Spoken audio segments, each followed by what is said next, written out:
মূলাং 7।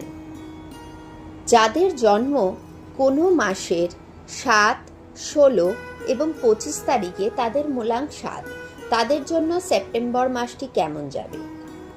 এই সময় আপনার মধ্যে স্পিরিচুয়ালিটি বেড়ে যাবে, একটা একা ফিলিং আপনার মধ্যে থাকবে। যারা রিসার্চ ফিল্ডে যুক্ত আছেন তারা উন্নতি করবেন এবং নিজের চেষ্টায় অনেক রহস্য জানতে পারবেন। অনুভবের প্রবণতা আপনার বেড়ে যাবে। সন্তান থেকে আপনি সুখ প্রাপ্ত করতে সক্ষম হবেন। রেমেডি কী করবেন? প্রত্যহ মেডিটেশন করুন। ডিট্যাচমেন্ট যেটা আপনি অনুভব করছেন সেটাকে এনজয় করুন।